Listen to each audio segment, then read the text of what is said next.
전 세계에서 한국만큼 역동적인 곳이 없다. 도박 DNA가 강한 국민은 없다. 뭐 이런 얘기들을 많이 합니다.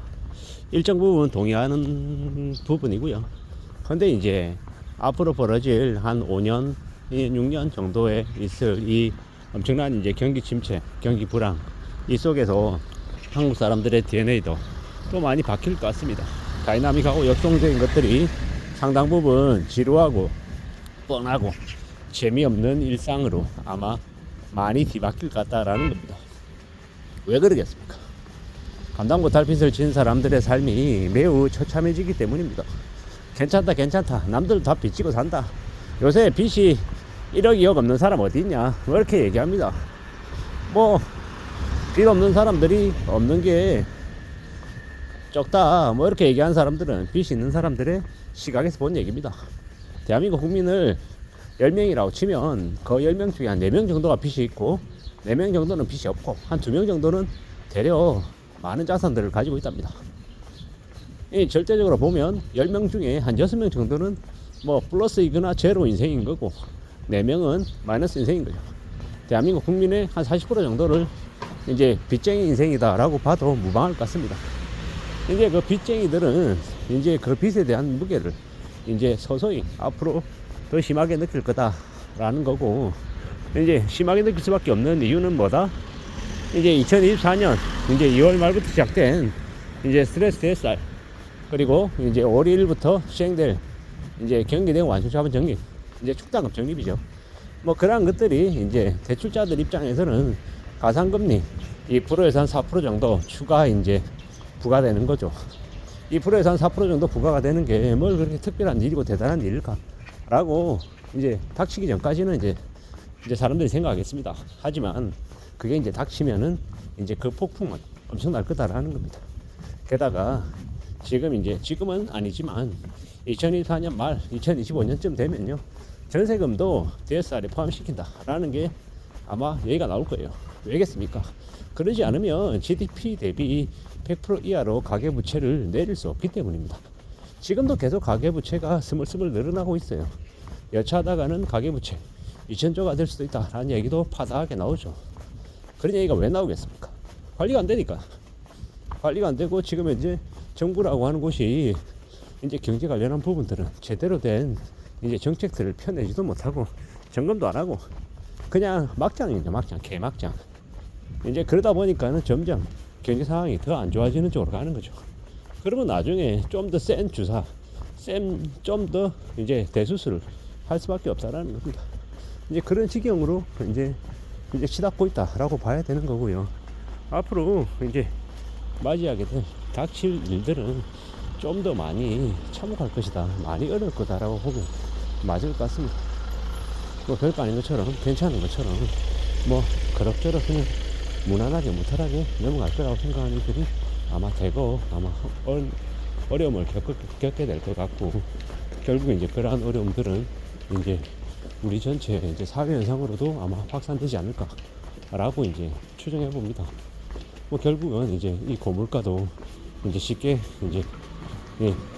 쉽게 잡히지 않을 거고, 뭐 고유가나 아니면은 뭐 고환율, 뭐 여러 가지 부분들이 이제 많이 이제 악재로 이제 계속 작용할 것이고, 그렇게 되면 결국에는 이제 한국은행 또한 이제 시중금리, 기준금리를 낮추기는커녕 이제 계속 지속적으로 유지해 나갈 수밖에 없는 거고, 미국 또한 이제 지금 물가가 계속 가파르게 올라서 이제 금리를 쉽사리 내릴 수 없는 상황이다라는 거죠.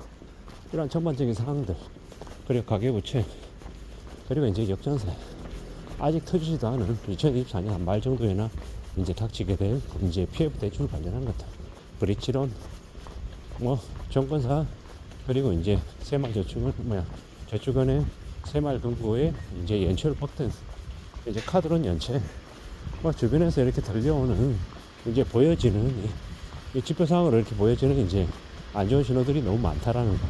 그리고 그러한 것들이 계속 불어나다가 나중에 어느 시점이 되면 임기시를 넘어서고 나면 어떻게 된다? 터진다. 이제 그렇게 보는 게 거의 맞을 것 같은 거죠.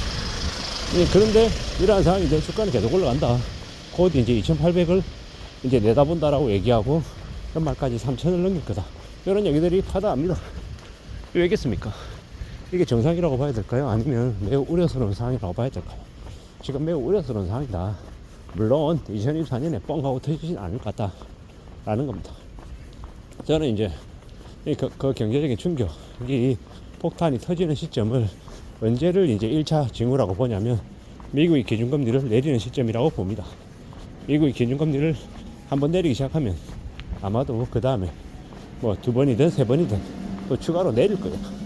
그러고 나면 이제 경제가 이제 나아진다가 아니라 그게 이제 크게 달할 정도로 이제 버티다가 이제 터지는 시점이 이제 오는 게 아닐까라고 생각하는 겁니다. 결국 이제 그렇게 되고 나면 그 이후에 6개월에서 12개월 이후에 한국에 이제 더 큰 이제 쇼크를 이제 맞을 것 같다라는 겁니다. 그렇게 보고 이제 살아가야 될 것 같습니다. 물론 그 정확한 시점은 아무도 알 수 없습니다. 하지만 조심스레 이제 짐작을 하는 거죠.